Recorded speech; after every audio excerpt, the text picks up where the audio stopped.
Hi, today I want to talk about videography techniques that you should consider before purchasing the latest greatest camera like the Sony a7S III or the Panasonic S1H or even the Fujifilm X-T4. Let's talk about it.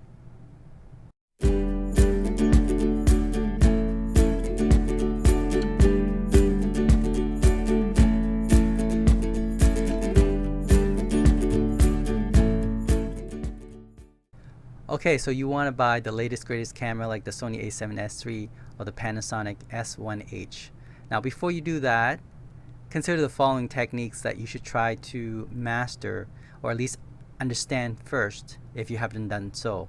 Then you can then consider buying the latest greatest camera, because I think if you master these camera like the Sony a5000, you probably can do 90% of what you think you could use the most expensive camera for.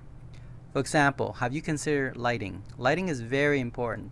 Right now I have a minimal lighting around my room, so by just turning on a bright light in front of me, I can increase more light coming into my sensor, thus reducing the ISO that I'm using. Let me illustrate for you. Okay, so you can see I just turn on the front light. This is a fluorescent light bulb. It's around 60 watt equivalent of power to a standard halogen light. Now this is a daylight fluorescent light, so it increases the lighting. So that would mean that I don't need to turn on my or increase my ISO as much. So that's the first thing you need to know, is that lighting is so important. If you don't know how to develop the lighting in your space, then you might as well throw your most expensive camera away, because that is very important. I think that's probably just something that you need to work on. Even for myself, I think I haven't mastered light yet, but I do know that light is more important than the camera itself if I don't know how to position the light to add light to my scene. So it's very important to understand about light and color. So it's important that you understand that light is very important to the camera. So by providing a lot of light in the space that you're filming, then you may not even need the latest greatest camera. So do that first. Invest in even cheap lights, like lights that you can buy at Walmart or dollar store, whatever it is, and you surround it with light. Play around with those different light system, and you may be surprised that you may not need the latest greatest camera, especially when you're using it for a studio camera like I'm using right now. Okay, that's number one. Number two, you should consider also the lens. So it's very important, for example, that right now I'm using a very good lens. Actually, I'm using a Sony FE 28mm f2 lens, so it's very wide aperture. Now I'm going to show you that if you use a kit lens, the widest aperture is f3.5, right? That's if you're at 18 mils, okay, 18 to 20 mils. But once you zoom in, let's say to 55 mils, then it's only f5.6, which means that it allows only less light coming into your camera through the lens. So that's very important. So if you can invest, probably you want to invest in a better a larger aperture lens than to get the best camera. So try to invest in a good lens that's wide aperture. Again, it depends on the techniques or the style you want, but usually if you want more light, less noise, get a wide aperture lens. Very important. Okay. For example, instead of getting the kit lens, the 18 to 55 mils on a Sony a5000, why don't you get a 16 mils f2.8? Okay, it's almost a stop faster than the kit lens. So that's very important that you get a wider aperture lens. Now, of course, it depends on the style of filming you want. If you want a wide scene, then of course you will get the 16 mils. But if you want a close-up shot, maybe you want to get the 24 mils lens, or even closer, maybe a 55 mils lens that is f2 or f1.8. Okay, just again depending on how you want to film your scene. it is very important that you invest in the right lens. High quality lens is probably the way to go instead of getting the best camera. So if you have a choice between getting the best camera and a good lens, most likely you want to get the good lens over the expensive camera. Alright, now let's talk about the camera itself. It really doesn't matter what camera you use if you know how to use it properly. In fact, if you're just doing what I'm doing right now, a studio camera, the Sony a5000 is more than adequate. So let me go through with you. I'm going to switch over to the Sony a5000, and it's going to show all the display, and I'm going to show you within the camera what setting you need to do to improve your filming or your videography. Okay, let's do it right now. Okay, now I'm filming with my Sony a5000 with a kit lens 18 to 55 mils lens. It's on a tripod. So I'm going to show you right now that just using this camera alone, you can actually improve your filming or your videography. First of all, you notice that I have my front light on, so the more light the better. If I were to turn this light off, for example, as you can see, it's darker and there's definitely more noise. You can see along back here, somewhere here, yeah, there we go. There's a lot of noise showing, and that's because the sensor doesn't have enough light. So you need to turn on the light. So provide a lot of light. That would do it. Okay, so that's the first thing. Have a lot of light, position light that the way you want, the way you would like to have the image look. By increasing more light, you have less noise. Now there's other things that you notice about the camera. Notice how the ISO is set to 2000. The key to this is not to turn on the ISO to the max, right? Especially if your camera cannot handle it. For example, I know that the Sony a5000, the maximum ISO that you should set to is 1600. In fact, 1250 is where the maximum sweet spot you want. So let me switch that over to ISO. Oops, sorry. Yeah. Okay, so I'm going to switch to 12,500. Now you notice over here, yeah, here, the noise has decreased. Okay. In fact, I'm going to decrease that even further and bring it down to maybe 640. There we go. Now I know it's a little bit dark, but you notice now we don't have any background noise. Okay, that's great. What else can you do? Well, what you can also do is very important is that you change the color profile right away. Okay, so let me see. Picture profile on the Sony a5000. Let's do that. And notice right now it's portrait and everything is set to -3, -3, -3. The reason I'm doing that is because I want to color grade later on. But for now, I would advise you to do is that when you're filming something on this type of camera, you should set the color that you want right away instead of color grade, because this is an 8-bit camera. It's harder to color grade and get the right result. So you should try to get the right result in camera.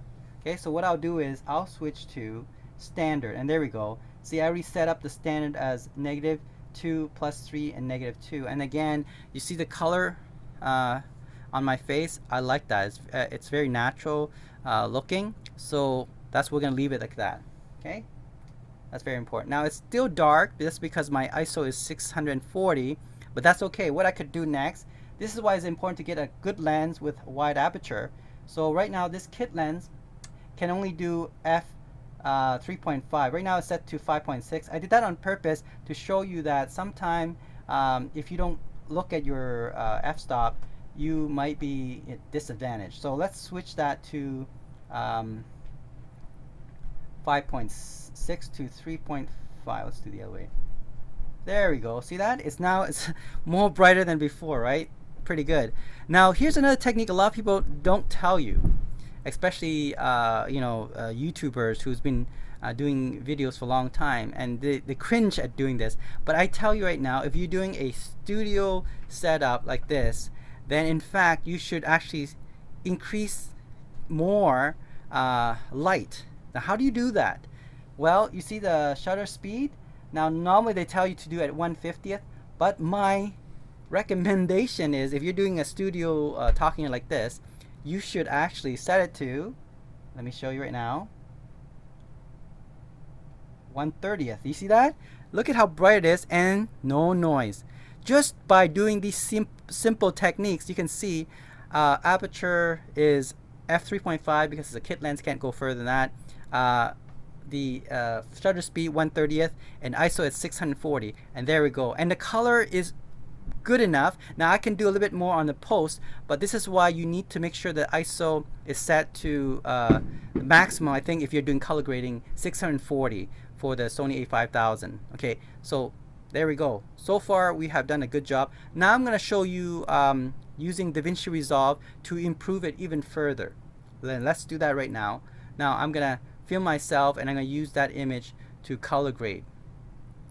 Okay, so another thing that you might want to consider is also turn on the face detection. Now not all camera has it, but apparently the Sony a5000 has that ability, so let me do that. Okay, so you go to, let's see, menu, and let's see, under, there we go, smile and face detection. That's on, so that's good. Okay, so I have that set up and we should be fine. Now you can see that square? It's actually tracking my face. So there we go. Have that on because then you'll save yourself a lot of headaches unless you want to do manual focusing. Okay, another thing is you make sure that you color balance your camera. For example, you might want to get a gray card. Now I got this at the paint store and I was able to color correct my white balance. So I use, well, you know, one of these gray sheet, and then I use it to color balance. Let me show you right now how to do it.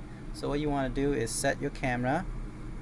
Let's see if I can find a menu. Let's see, there we go. And let's see if we can move on to color balance. There we go. Color white balance. Okay. Then go to, right now I can't do it because it's under movie mode. So if I set to photography mode, then I click on this, the bottom here. Now it's not activated. You click on that and you use the gray card, okay? And you take a picture of it, like the gray one here, and you center it. You click on it and it will automatically white balance your color, your image. It works really well. Alright, so make sure you do that, because if you don't do that right in camera, then you're gonna have a hard time color grading. It's very important that you do it in camera, get everything perfectly, correct exposure, lighting, everything. Gotta get it right. The color has to be the way you want, and then you know, you might do some color grading later on, right? So I'm gonna show you right now how to color grade and do some added effect to the image that's already great. Well, so let's do that right now. Okay, as you can see here, this is the original image that I record on my Sony a5000. It looks quite good already. You can see the color on my skin is very nice. I like it. The only thing is, you know, I might want to do a bit of a change in the way it looks, and I could do that because the reason is that you can see there's not much. Let me just play it for you. That background noise here, right? It's because my ISO is so low, 640. And I set my aperture at 3.5. This is the kit lens, and my shutter speed at 1/30th. So, and in, you know, 1/30th versus 1/50th, there's not much difference. So this is why I was able to bring it down to 1/30th instead of 1/50th, and that's just to increase more light coming in, and as well there's not much background noise. So this allows me to color grade more effectively. Let me show you the image afterward when I color grade this. Now again, this is not better in terms of color. It's just, you know, depend on the mood that you want to create for your film. So there it is. Okay, so I create this color. Notice is a bit more brighter. Let's compare it, this versus that. Okay, it's not that it's better, it's just that depend on the mood of the film you want to create. There you have it. You're able to manipulate the color post. Now, like I said, you have to make sure you set up the color you want already, and then you can do a little bit of tweaking, especially if your camera, like the a5000, is only an 8-bit 420, so you can't really do too much grading on the color. So you can do it, but it's only minimized. Now, if you can control the light, you control the ISO, you can control the aperture, you control the f-stop and all that right at the beginning, and get the color right, and make sure you balance the color right in camera, then doing a bit of color grading is not going to be that bad. So let me show you the afterwards, the after effect from there to there. And let me see, where is my color wheel? Yeah, there we go. So you can see I did a bit of adjustment. This is let me show you before. Okay, you see this was the original curve. It was a straight line, and then what I did was I moved the curve towards the left, and then I adjust the curve like it's a little bit more like a downward curve here, like this one here, giving me a little bit of high contrast, and a little bit add a bit of blue tint to it like here, and so that's what it looks like. Okay, like you can play around with color wheels and the color curve and all that, but it's just really up to you, your preference. But the important thing is that you are able to do that because you did everything right in camera, and then if you need to do a little bit of adjustment on the Sony a5000, you can do that without any issue at all. So that's what my suggestion to do is, before you go out and run to buy the best camera, make sure you know the limit of your camera. So even with my a5000, if I set it correctly at the beginning, right during filming, I know what kind of color, what kind of mood I want, and minimize my ISO. Do not stretch it too high. Even though, if you have a Sony a7S III, just because you can do it, you don't want to. Okay, the most important thing is you get the color balance correct, get the lighting correct, and get everything right in camera, and then during post you can stretch it a little bit. And that's the key technique to any type of camera you're thinking about purchasing and trying to film. So do it right at the beginning so you don't have to have a headache when you're trying to do it post. And that's what I realized, that even with my a5000, Sony a5000, I could do a lot, and I would say 90, maybe 95% what a Sony a7S III could do if I just know the right technique. And so that's what you need to know, is your camera. You need to know what it can do, what's its capability, and then what other thing you need to be able to do to make the camera do its job correctly. So correct lighting, make sure you are able to adjust the camera right in the camera right away, and then get the right lens, and so on, like what I just mentioned in the video. Alright, thanks for watching EducateTube.com.